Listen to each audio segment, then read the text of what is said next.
So, what's up mga igkasikuwaray? Good morning ha atong nyo tanan. So, ayan nga for today's video. So, sa sala nga kami natulog para nga ma-enjoy namin yung movie marathon namin kagabi. So, ayan. So, kailangan nating bumangon at tayo magpasalamat sa tuwing umaga.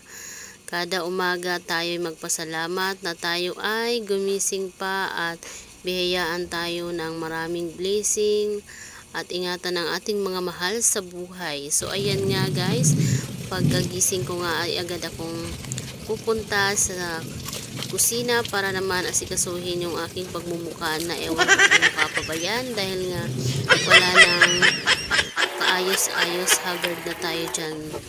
So, carry lang yan. So, ayan nga, naisip ko nga magluto ng almusal dahil ako naman yung naunang bumangon.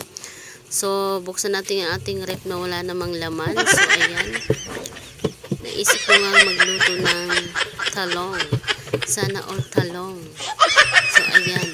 Lutuin natin yan at samahan na natin ng 3 bunay. Kumbaga sa aming bunay. So, ayan nga. At atin na nga umpisahan itong ating bakbakan.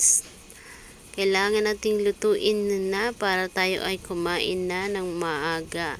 So, dahil nga tayo nga ang nakatokang magluto ngayon, di ba nakatoka? May tukatoka. Hindi kasi kapag minsan, asawa ko naman yung nagluluto. Minsan naman sana ay ako. O, di ba guys? Nag-explain nga talaga. Eh, ang totoo naman talaga, bihira lang ako magluto. So, enjoy lang natin ang pagluluto.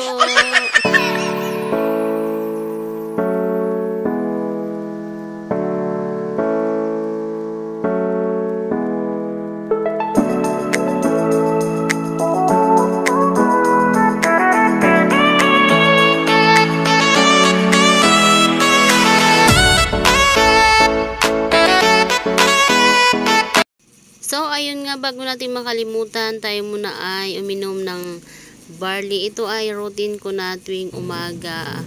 Lagi akong umiinom nito para naman sa ating kalusugan ay dapat ingatan. At nagsaing na nga rin din ako guys, para naman ay magkasabay na silang maluto para mabilis lang ang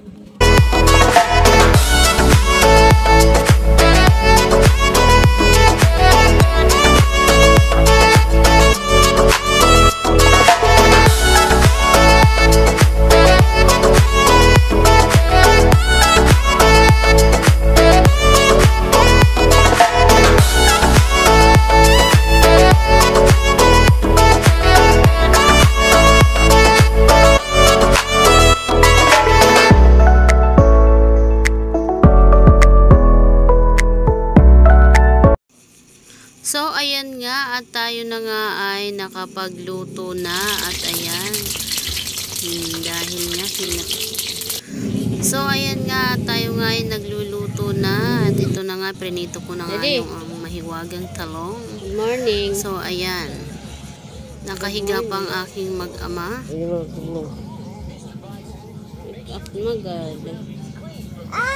Nagluto na ako.